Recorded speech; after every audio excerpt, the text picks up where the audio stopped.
তোমরা আল্লাহ তাআলার পথে সেসব লোকের সাথে লড়াই করো যারা তোমাদের সাথে লড়াই করে, কিন্তু কোনো অবস্থায় সীমা লঙ্ঘন করো না, কারণ আল্লাহ তাআলা কখনো সীমা লঙ্ঘনকারীদের পছন্দ করেন না। যেখানেই তোমরা তাদের পাও সেখানেই তোমরা তাদের হত্যা করো। যেসব স্থান থেকে তারা তোমাদের বহিষ্কার করে দিয়েছে তোমরাও তাদের সেসব স্থান থেকে বের করে দাও।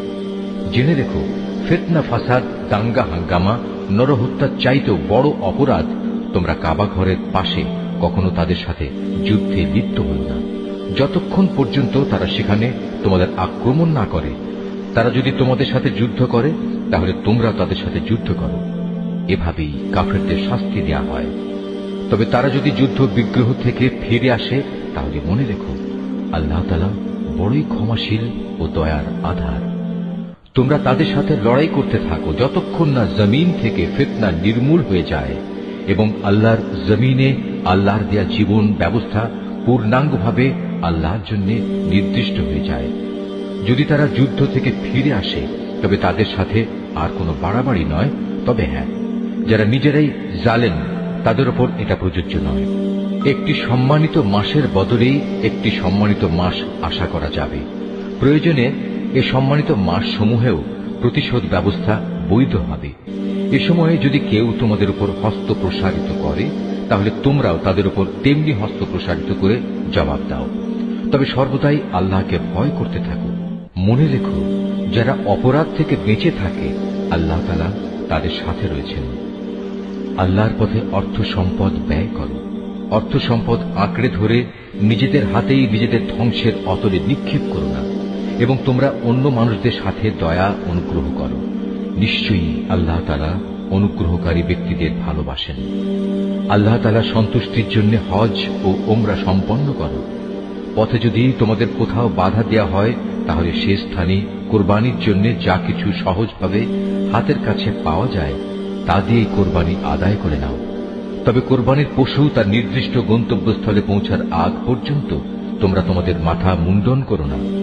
যদি তোমাদের মধ্যে কোনো ব্যক্তি অসুস্থ হয়ে পড়ে অথবা যদি তার মাথায় কোনো রোগ থাকে যে কারণে আগেই তার মাথা মুন্ডন করা প্রয়োজন হয়ে পড়ে, তাহলে সে যেন এর বিনিময়ে ফিদিয়া আদায় করে, এবং তা হচ্ছে কিছু রোজা রাখা অথবা অর্থ দান করা কিংবা কোরবানি আদায় করা।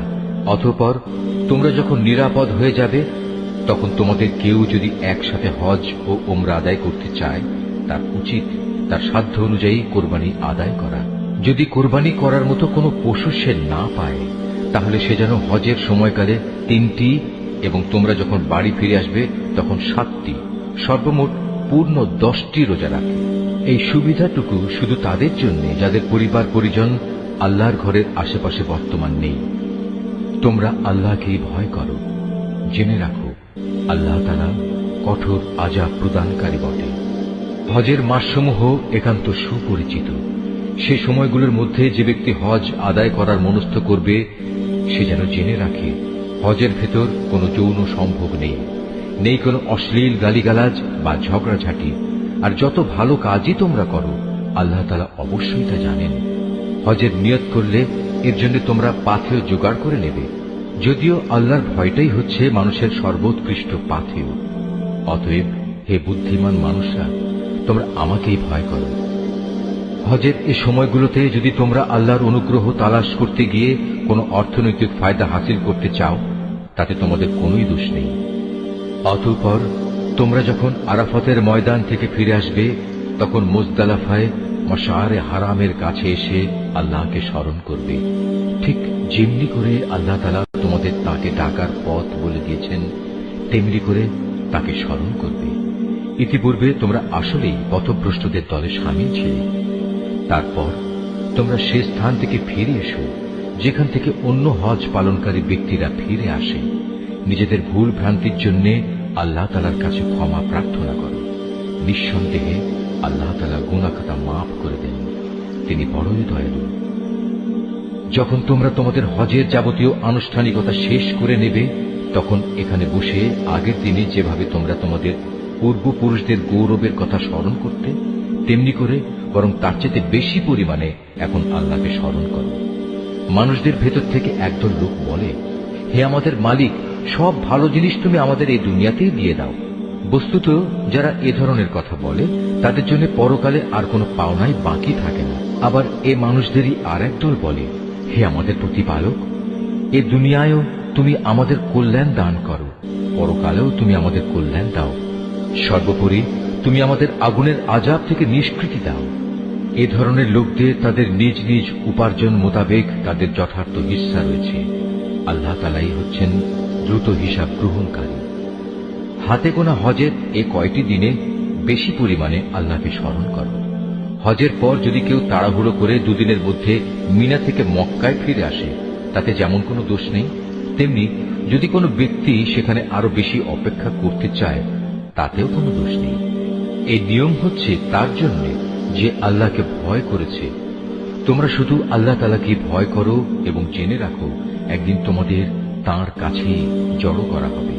মানুষদের মাঝে এমন লোকও আছে পার্থিব জীবনে যার কথা তোমাকে খুবই উৎফুল্ল করবে।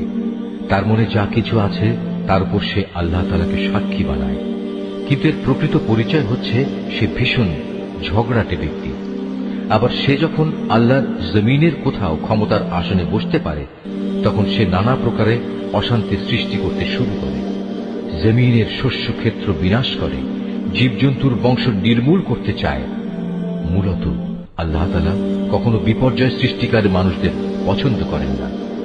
যখন তাকে বলা হয় ফিতনা ফাসাদ সৃষ্টি না করে তুমি আল্লাহ তাআলাকে ভয় করো, তখন তাকে মিথ্যা অহংকারে পেয়ে বসে, যা গুনার সাথে মেশানো থাকে। মূলত এ চরিত্রের লোকের জন্য জাহান্নামী যথেষ্ট।